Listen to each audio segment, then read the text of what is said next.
My friends, what lays before you is the myriad knowledge of an unfathomable universe. Join our intrepid remembrancers as they explore the heresy as history. From deep within the farthest reaches of the great library of Tisca, we are the Heresy Grad School. So said the War Master in his wisdom. Go forth, my sons, and illuminate them. Great weapon dwarves. Sweet, dude. They're the immortal ones, right? Yeah. They're, I thought they were going to be a lot worse than they are for the price I had. I mean, Norba is not that expensive, so I kind of thought they were going to be a really terrible cast quality or something, but I was pleasantly surprised. Heard good things, provided that you can get your package out on time. Yeah, I thought it was going to be like a 3-month turnaround time. Fortunately not. Well, there you go, folks. Norba, less than 3 months. Hot damn. Customer service. Right? With, we assume, is a smile. Yeah. I mean, smile, but in Spanish, because, you know, they're from Spain. Really? Yeah. Yeah. Cool, man. I was kind of disappointed, though. I think they're discontinuing their quote-unquote infernal dwarf line because they have a lot less products for them on their web store, and I know there were a few things in my cart that just, like, disappeared. So I kind of wish I'd made this order, like, a month or so ago. That is kind of sad, actually. I have a pretty reliable site for you, Jason. If you ever wanted to get like the actual Chaos Dwarves. Oh, yeah. I've got a whole bunch en route. I appreciate it, though. Good deal, man. All right. Well, so welcome everybody to another episode of Heresy Grad School, part of the Remembrancers Retreat. And today we're talking about the Astrotelepathica. Just another one of these fun episodes. Yeah, it's pretty cool, I think, for me anyway, to go down the rabbit hole, right, of the Navigator houses, the Navis nobility, and the Astrotelepathica. I've learned a lot, and it's they're sort of both like cornerstones of the Warhammer 40,000 universe, right? 30,000, 40,000, like the entire sort of, you know, the Warhammer cosmos. The universe really wouldn't exist without, you know, navigators to pilot the ships and then astropaths to communicate across the vast distances, right? But they're very different in the way they're organized, and I think I fully appreciated that. I've been doing a lot of research. I went back and I listened to a couple chapters in Outcast Dead, and God, I love that book. Dude, So it much. is pretty great. It's literally like Graham McNeil's excuse to write about navigators and astropaths. He's like, okay, I'm gonna put it in the Horse Heresy, but what I really want to do is like blow this out. Oh, controversial opinion on that book. It's also his way of shitting on Custodes. I mean, a little bit. Guys, just so everyone knows, it's one of my favorite books, even though it kind of gets written off as unnecessary filler, because a World Eater tears out a Custodian's spine through his chest. That was It's pretty cool. impressive, right? Yeah. I think it's one of the greatest background books that you can read. I think it gets sort of written off because it doesn't directly contribute to a lot of the plot.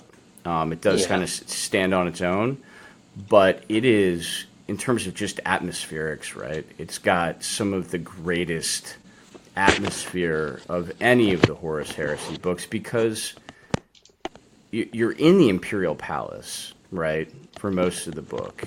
And not like the parts of the Imperial Palace that we know, but like the gritty petitioner city, and it just takes you to the, you know, some of the parts that we'll all talk about later. But it's amazing in terms of its background, source material. I mean, it's certainly like It's also a lot longer than a lot of the side stories that we're used to, as well. Like, I mean, Twisted, I can tell you, is a whole lot shorter than that, and so is Little Horace. Which are both, I think, are they Graham McNeil stories? It's a good question. One second. It's been forever and a day since I've read it. No, Little Horace is Dan Abnett, and then Twisted is. Wow, I feel bad for doing this. Right? You only mention it every other episode. Shut your mouth. Twisted is Guy Haley. Okay. Yeah. That makes sense. Well, Oh, now that I'm which thinking about it, reminds Little me, Horace though, has that Dan Abnett vibe to it. But go ahead, Jason. It really does. But that makes me think of another kind of unique part to this book is it's almost I think it may be the first time we see the Thunder Warriors mentioned as anything other than, just like a passing novelty. Yeah. Less so as like the mythos, like they were around, they aren't anymore. Yeah. And Yeah. it doesn't give quite the same up close and personal view that what is it? Dreams of Unity. If you guys have not checked out Dreams of Unity, it's one of the short stories in Heralds of the Siege. You figure out, they flat out tell you exactly what's happening with the last few Thunder Warriors left on Terra. It's not great, but it's also pretty great. It's not great for the Thunder Warriors, but it's a fantastic story. It is amazing. And see, I think Nick Kime catches a lot of flack for, being kind of goofy and, oh, God knows, I've heard it's also a hammer, like, so many times. I think it's actually in it's on one of our t-shirts. But I think it's on the Ladies of the Heresy stuff, if I remember correctly. Yep, it is. Hey, go check out our merch store. Shameless plug. Shameless plug.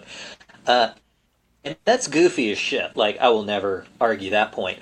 But I think Nick Kime really does great work in, like, short stories. It feels like he just gets kind of bored and wanders a bit with larger stuff, but Well, I don't know neither if here nor there. I don't know if you guys know this, but he's actually the editor for Black Library.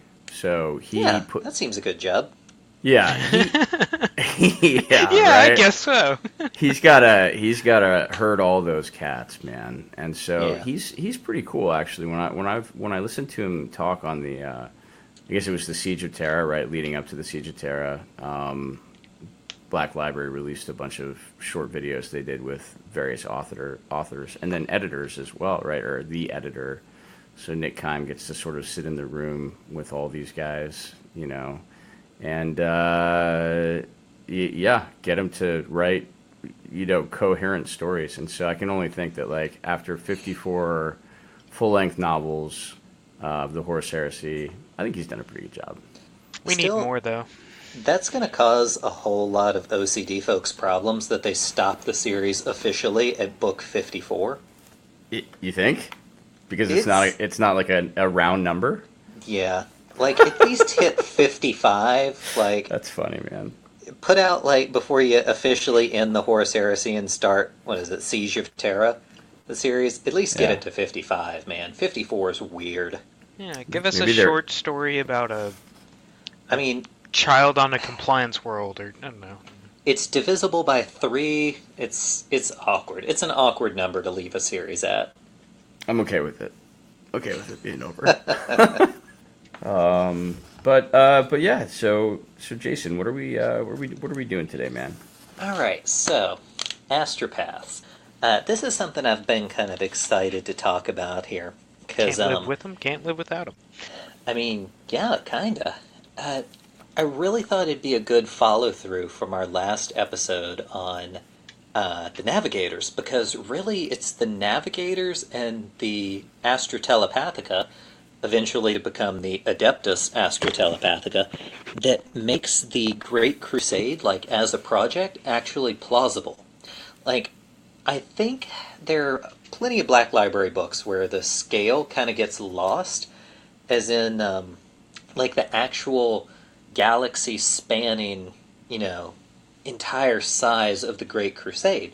Because you hear things like, oh, well, the 63rd Expeditionary Fleet is probably the most well-known, and you hear it like, it spends 6 months here, conquers this planet, spends, a year here on campaign in this system, and I think it loses some of that sense of scale that really, we touched on it in one of our book reviews where we talked through Horus Rising, the very first novel.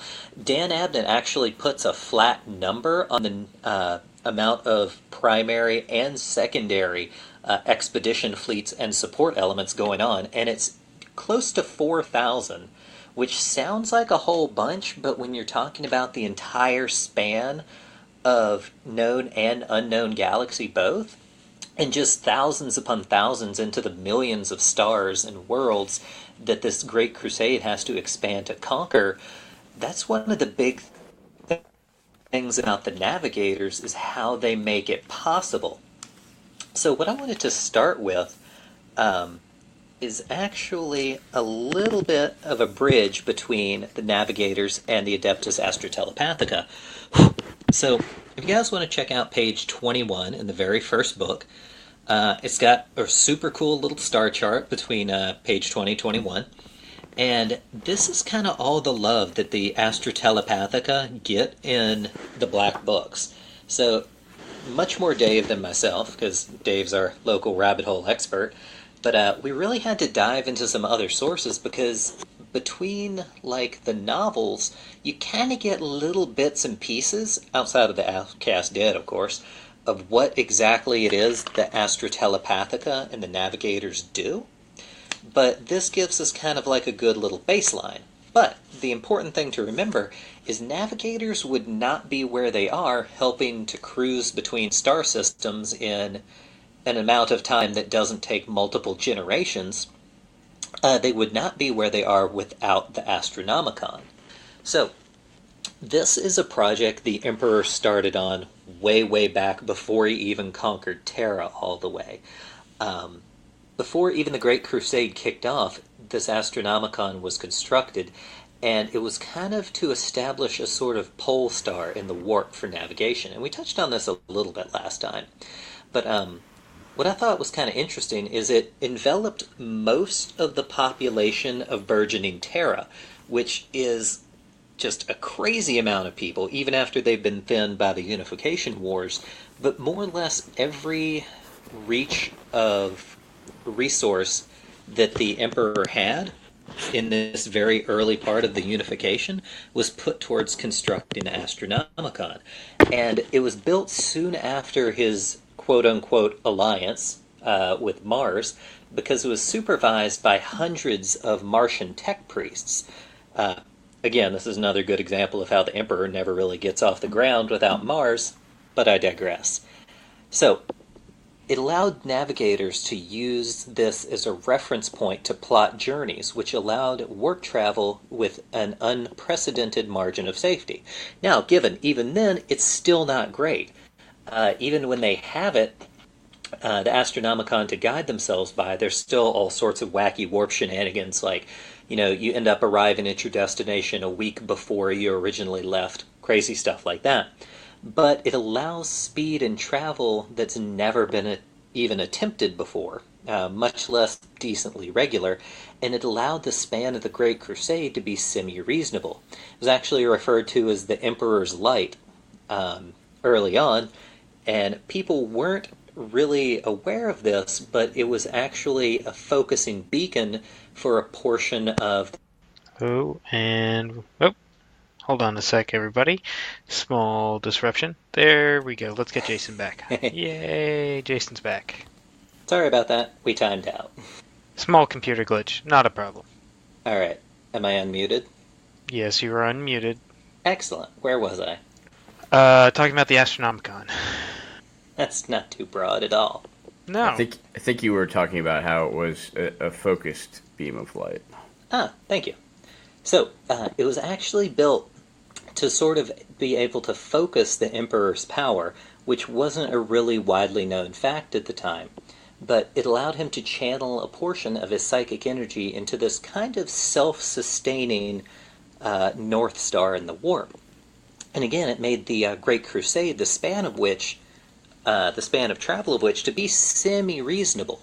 So you're talking about maybe months or a couple years of travel instead of generations or centuries. So, where does this leave us with the Astrotelepathica? So, in the same way the navigators made travel at these great ranges possible, the Astrotelepathica were created to make communication and coherency between the burgeoning, Great Crusade and the Empire of Man semi-reasonable. Now, it's definitely not a perfect system, but during the final months of the conquest of Terra, the Emperor started putting these together pretty much at the same time as the Astronomicon. And he considered them really essential, even though allegedly he didn't favor the use of psychic talent in others. Now, as we all know, if you've listened to 30 seconds or more of our Thousand Suns coverage, you know this is a huge load of crap. The Emperor was willing to exploit anything possible, and he was probably a little dicey about anything, working around the warp, because, they might find out all of his crazy secrets. However, this is another one of those kind of open secrets of the Emperor, is that he's creating yet another division of specialized psychers while outwardly sort of trying to remove all connection between, the warp and humanity he's trying to save.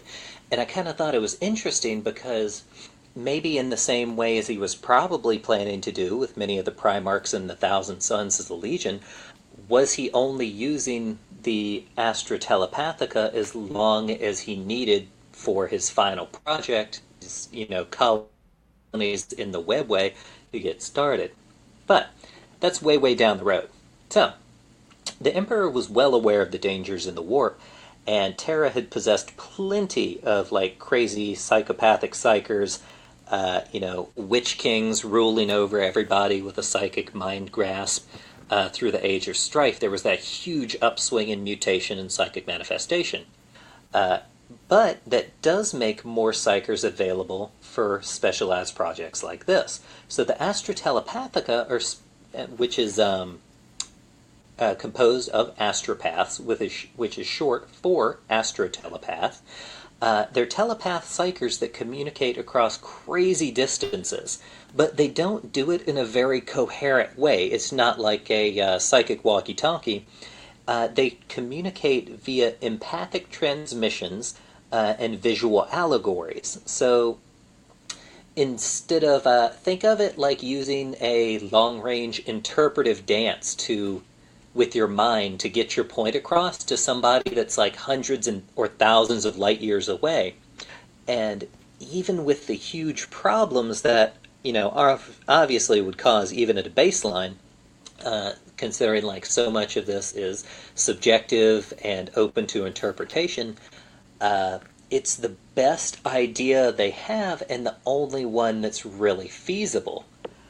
So, however terrible this system may end up being, it allows a sort of coherency between the massive reaches of the Great Crusade. Astrotelepaths themselves are all specialized psychers. They're all telepaths, but they undergo what's called the soul binding, a specific ritual where the Emperor himself is the only one that can complete it, and he shapes and sort of refines the cerebral pathways and the structures of their mind to strengthen their telepathic talent and refine their powers, but it also helps to protect them against incursion and psychic dangers. And while doing this, though, not all of the telepaths he attempts to perform this on survive. Some are straight driven insane, all are affected and altered in different ways, and one of the most obvious of these are all astrotelepaths are blind, because the Emperor's light is pretty damaging to optic nerves. Many others, though, had their senses of smell, touch, or hearing altered or completely destroyed as well. Funnily enough, that last one, sense of taste, apparently not, molested at any point. So, at the very least, they could still, enjoy a burrito, but They just couldn't see, smell, touch, or hear it. So, I've always wanted to hear a burrito coming, but whatever. Right? Just in case. Yeah. I mean, there could be like a Astartes just standing beside you and he slaps you in the face with the burrito. And you would never know, because you couldn't feel it or see it. But you could taste the beans. This Small mercies, right? The Emperor is generous. I think the ritual of soul binding is one of the most fascinating parts of the Astropath or the Astrotelepathica. So I was listening to Outcast Dead and the sort of the memory of Kaizu Lane, who's her sort of protagonist. But he's relaying a memory where he's led out of the city of sight, which is the sort of where all of the Astrotelepathica novitiates are trained, right?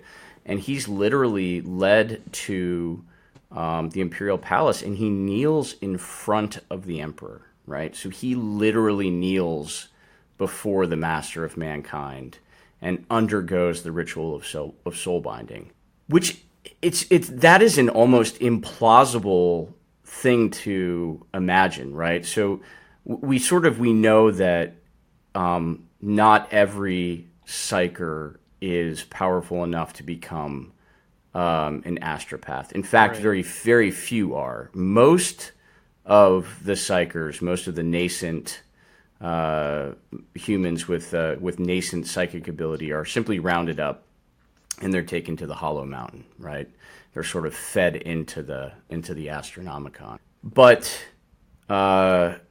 if you are deemed, sufficiently powerful, or have the willpower, the psychic willpower, mental ability to sort of to manifest this special type of psychic gift, right? Then you are taken to the City of Sight. But in later years, right, in 40K, after the Emperor's interred on the Golden Throne... Do they just kind of hope it works? No. So they still do the ritual of soul binding, but it's a little different, right? It's just a little different. But to think about this in terms of the Great Crusade, that every astropath is kneeling in front of the Emperor, that's phenomenal, man. That is like a less than 0.01% of all of mankind, and that not most, but certainly some of them do not even survive that ritual. So I think it is interesting. It's also interesting to me that the soul binding ritual specifically says a portion of the Emperor's psychic might is invested into the astropath. Which is like, it's like this guy has got to just have a phenomenal, obviously the Emperor, right? It has to have a phenomenal amount of psychic potential.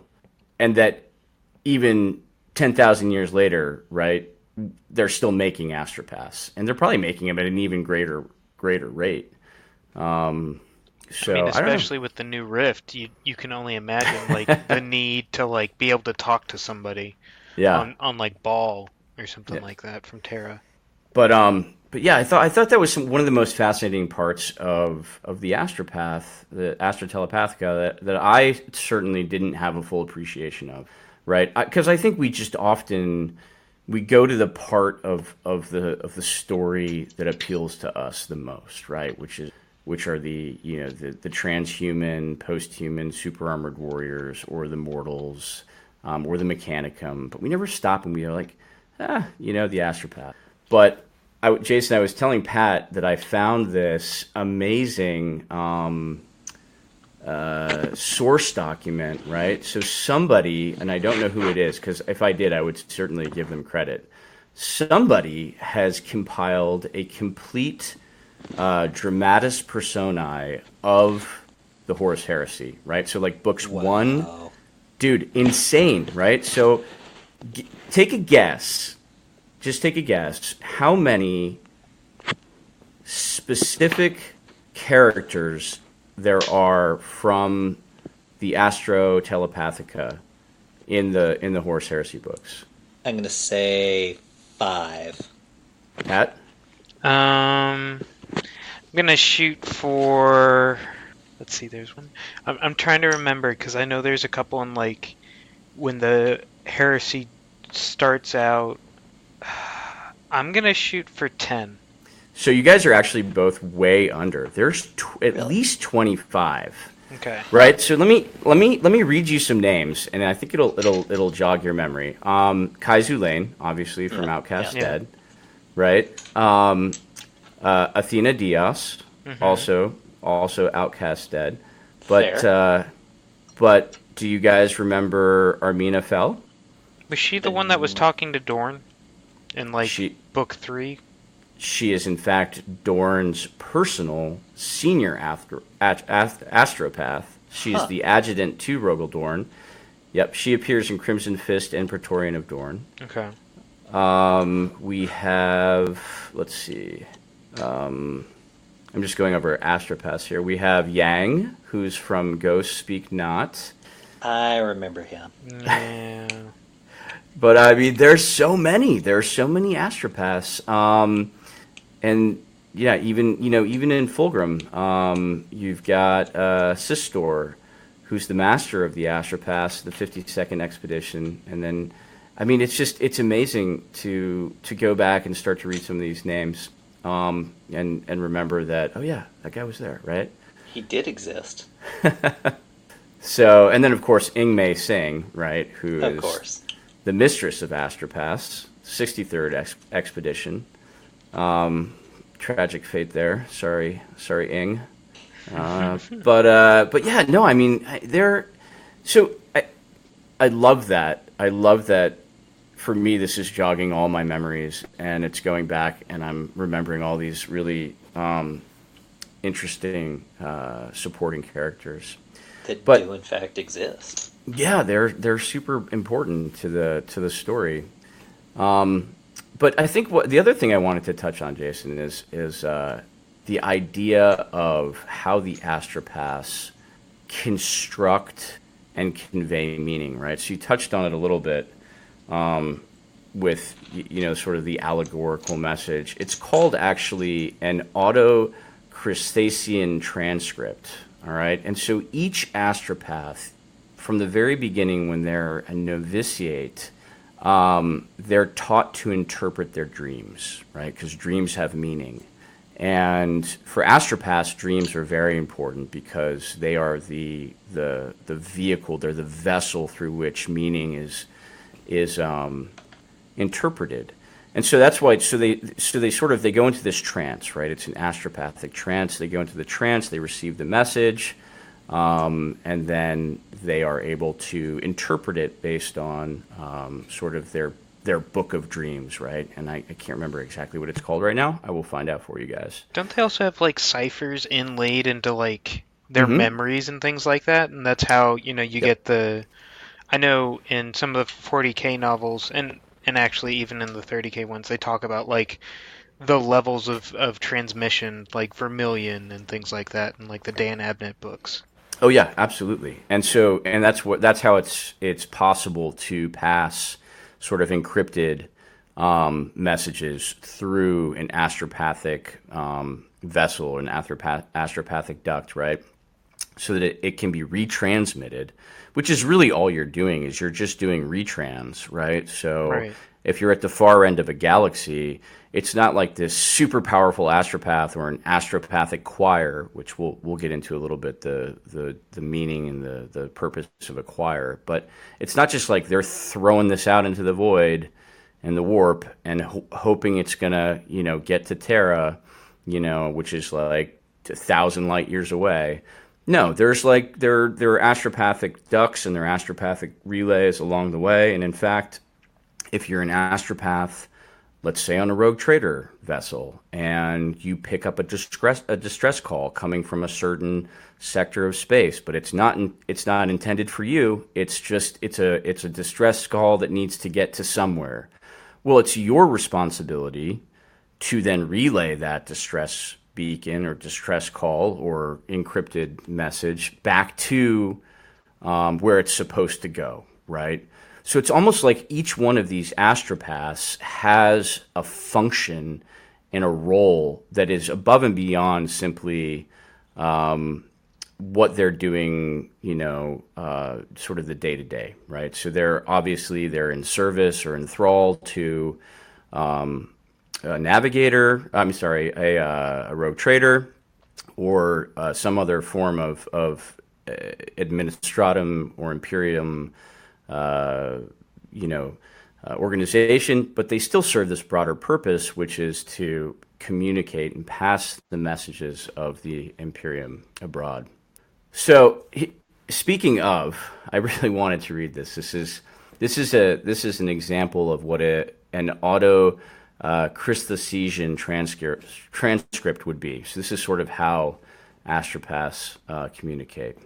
This is from the Rogue Trader series, and the Navis Primer is the source for this. It's under the heading of Choirs of Astropaths. So it says, I see an angel in red, his eyes plucked from his skull and his wings torn from his shoulders. A hot wind blows from the north, bringing with it the scent of crushed lotus and rancid iron. I hear the drone of the blood wasp and the whisper of the third mad sun. I see a warning.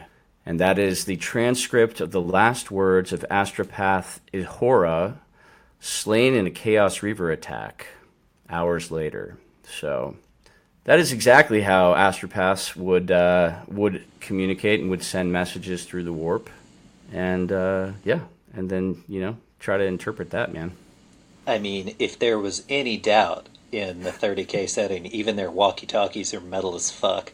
Yeah, love it. But so I really have gained a whole new level of appreciation for astropaths. So what the Astro Telepathica does, and has done even since the earliest days of the Heresy, is they train astropaths that then go out and serve the broader interests of it would have been the Great Crusade in the very beginning in the 30K era. Later, it becomes the broader interests of the High Lords of Terra, right? The Administratum and the Imperium at large. So let's look at a guy like Kai Zulain. Kai Zulain is probably the most promising, gifted astropath that's come out of the City of Sight in generations, right? He's personally trained by Mistress Sarashina, and he is then basically through some machination that we're never really privy to, he is sort of become part of House Castana. So he is in a sense the property of a navigator house. So House Castana essentially, when the Argo disaster happens, has the navigator and the astropath, the senior astropath, on the Argo. So they sort of are bearing full responsibility for this tragedy, right? The 13th Legion is like, man, you lost 10,000 of our warriors, our Astartes. And so House Castana is really trying to deflect responsibility here. And so they send Kai back to the City of Sight, right? Like he's broken, right? They send him back like, hey, man, you gave us a bad astropath. But really, they didn't. He really is one of the more powerful astropaths that ever came out of the City of Sight. But I thought that was interesting because if you sort of peel the onion back on that, every astropath that leaves the Astro Telepathica Palace on Terra, which is inside of the Imperial Palace, and every single astropath is trained there that I know of, even into the 41st millennia. I don't think there is any other place in the galaxy where astropaths are trained, which is fascinating just in and of itself, right? Like that supply distribution pipeline must be pretty wild. But so so when they come out of the City of Sight and they're sort of certified, right, like Astropath, right, you get your little Astropath diploma, and I guess you have like a GPA, right, like your 4.0 guys, they go to like House Castana and the Navigator houses, and they probably go serve on in Imperial battle groups and stuff. Head of an astropathic relay, excuse me. Yeah, no, so seriously, right? So your other ones, right? You're sort of like your 2.0 guys, right? Your 2.5 guys. They go to the choir, right? Like they're just going to go to the choir, and they're basically going to become part of this vast construct of communications that exist in the Imperium. And in the Heresy was the Great Crusade. It was the galaxy at large.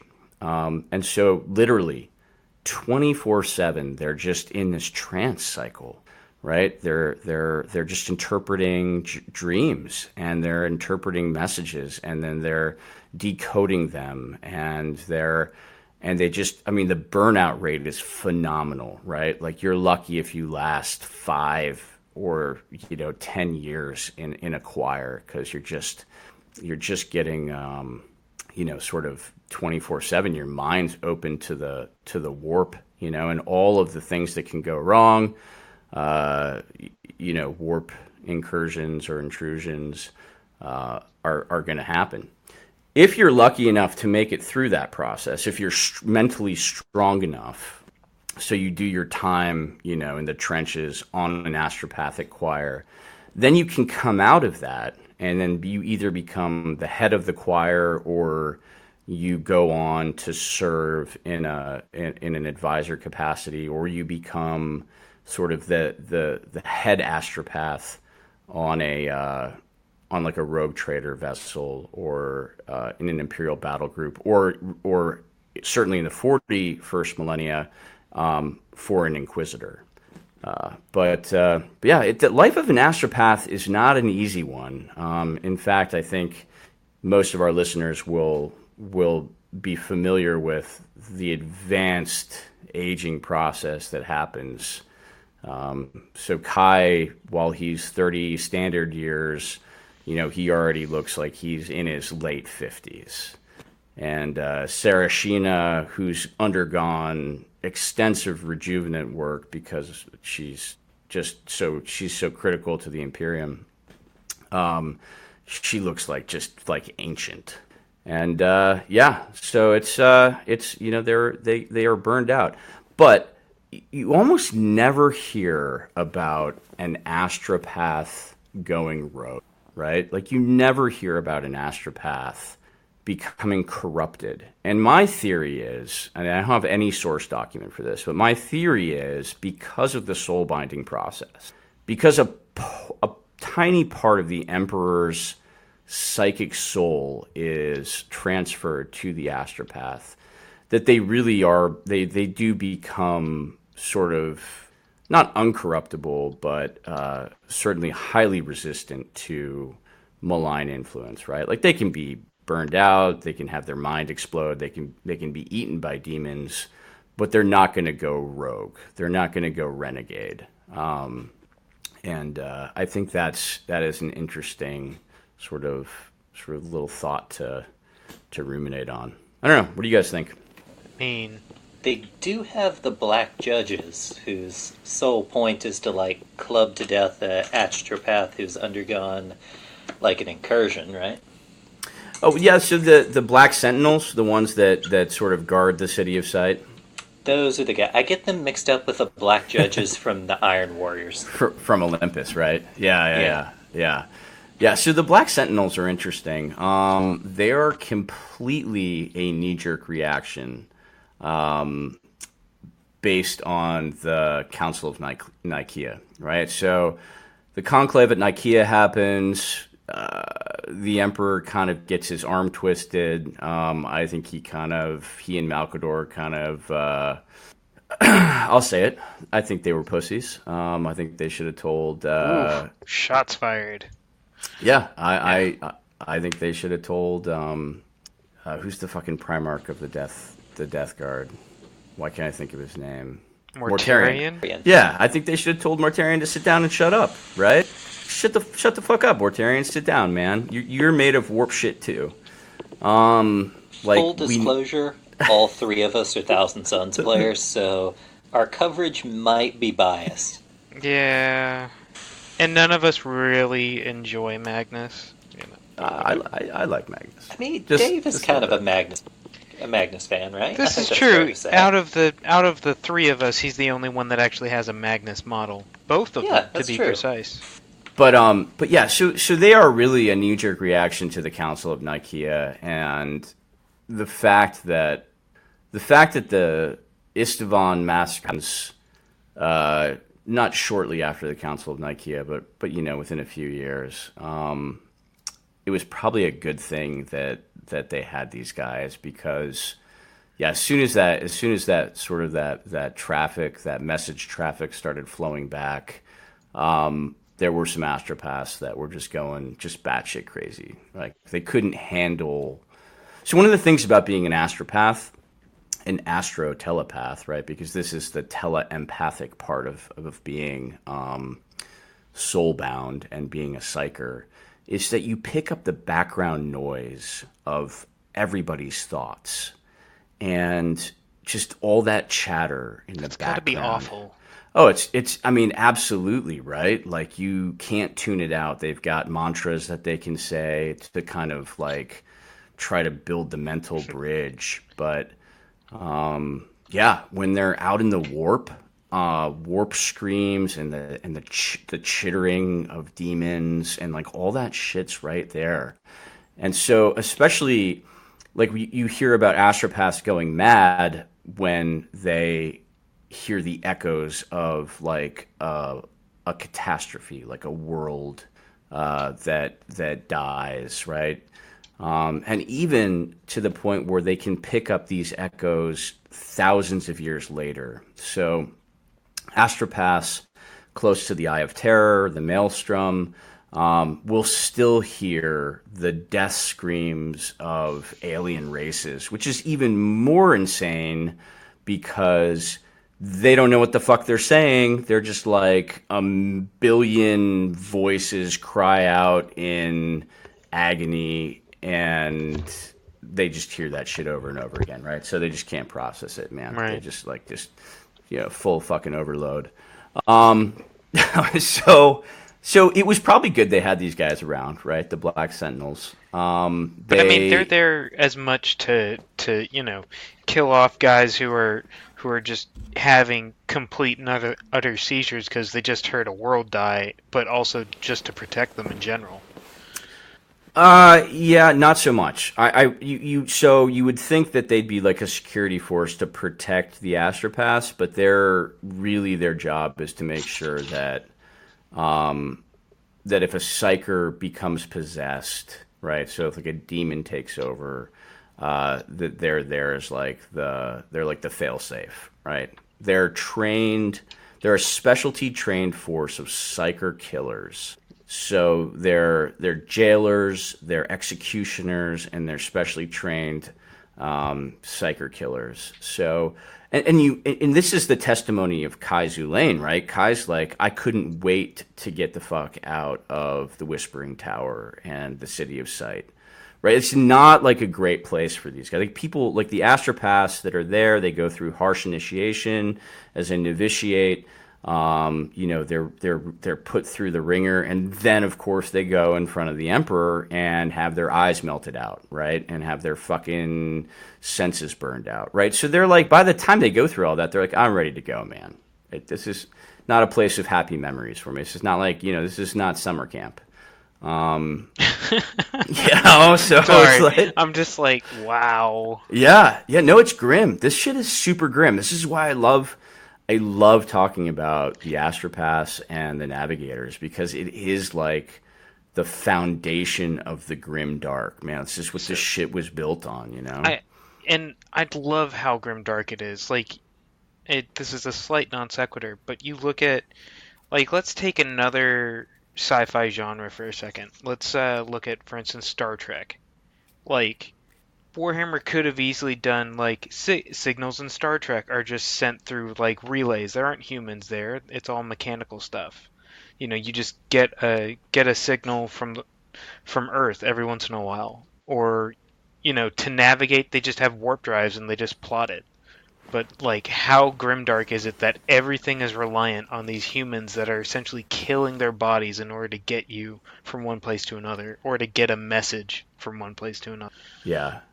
Yeah, I think what makes the genre really unique and really appealing to me is it is at its core about the sacrifices that humanity undergoes to survive, right? So, the Astropaths have their eyes burned out and have their souls bound to the Emperor. The Astartes have their memories wiped, so they can't even remember who their fucking parents are or where they came from. Right? They have little echoes, which makes it even worse, right? It's not even like they were completely removed. It's just like, oh, I can't remember where I grew up, but I remember the face of my little sister. You know, it's like that kind of shit, man. That kind of shit just gives it like the gravitas of the dark, Imperium. And I think more than any other genre, it really does, reflect on that. And I just love it, man. And it's dystopian as fuck. It's just, it's all of the human darkness rolled into one, right? Nightmares and dreams, our souls create our worst enemies, our moral failings create our worst nightmares in the flesh. Man, it's just fucking awesome, dude. So, so I don't know what we were talking. We were talking about the Black Sentinels, right? Yeah. That was a little. It's okay. This is why people listen. Rabbit hole. People like the rabbit holes. So yeah, there's not actually a lot written about the Black Sentinels. I think they show up in one other novel, which is the Praetorian of Dorne, and so they're on board one of the vessels in Praetorian of Dorne. But that's literally the only two references we have to the Black Sentinels. How are we doing? Do you guys want to take a walk through the City of Sight with me? I mean, we certainly can. Okay. Or do you want to save that for next week? Yeah, we certainly could. I mean, I think between talking about the City of Sight and then going back and forth between sort of the Navigators and the Astropaths, we've got enough material for at least another episode, if not two. But yeah. I mean, in and of itself, like, starting this whole stuff, like, I was super excited about Navigators, but you never realize how much interconnection there is. Yeah, I mean, and even like when I was re-listening to Outcast Dead, because I knew that was going to be the source material for a lot of what I was going to talk about, like right off the very beginning, it's Kaizu Lane,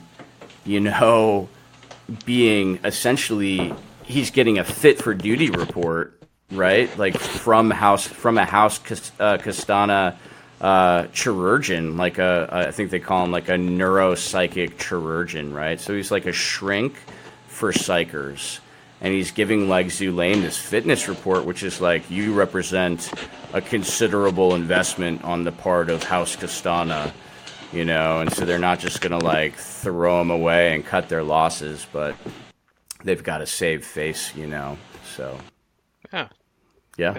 But I mean, I think we'll take a wonderful stroll through the City of Sight with Dave next episode, and I think we've got even more stuff to go with that too. So I guarantee you, I'll go pull out a Fantasy Flight book and find something new.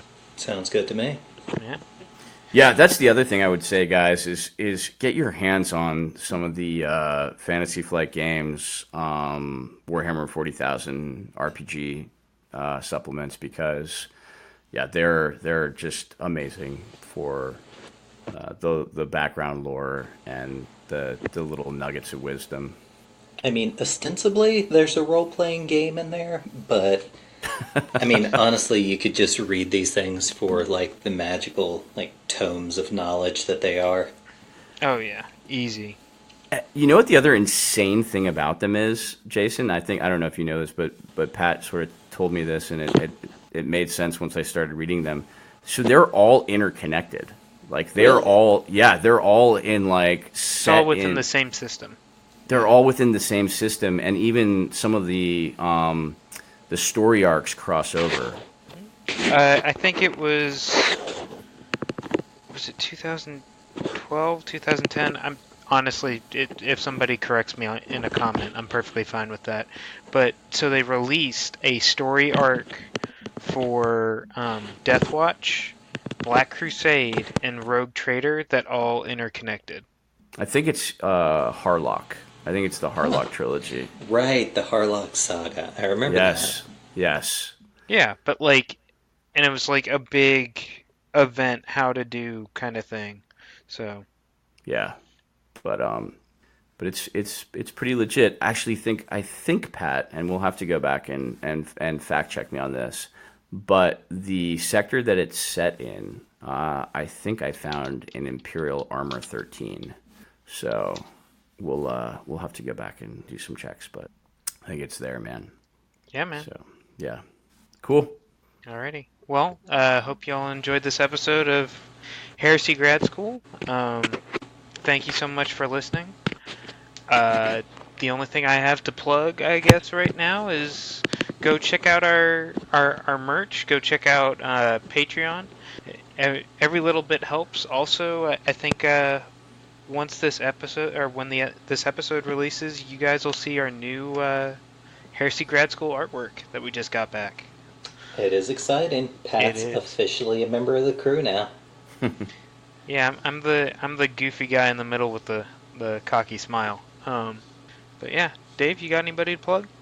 Nope. But I did just want to tell our listeners that I think once we get up to 10 Patreons, which is I think at any level, right, Pat? Right, it's as long as we have 10, then everybody who's a Patreon will get a vote in like a segment that we do on Grad School. Everyone who's at the Praetor level, which is which is the mid or high tier. I'm honestly not quite sure, but yeah, we want to have you guys, we want to give you guys the option of influencing the content. That's still like what? That's like $5 and $8, right? Yeah, it's not a lot. Yeah. So I just wanted to do full disclosure. I don't know how close we are. I think we're a few folks away. But if that's something you guys are into, I think, we just need a few more people to sign up, and then we'll open up a poll. You guys can write in some suggestions. You guys can vote, and we'll go down the rabbit hole, man. Yeah. Oh, and also with any of the tiers, with our Patreon, you get discounts to our store. So, if you want a Remembrancers Retreat mug, or a Heresy Grad School mug, or a t-shirt, something like that, we got it. Very cool. Yeah. Jason? Still waiting for that Coca-Cola sponsorship, but other than that, I am content for the evening. All right. Well, thank you all for listening, and hope you all enjoyed. Fuck off, Greg. Greg.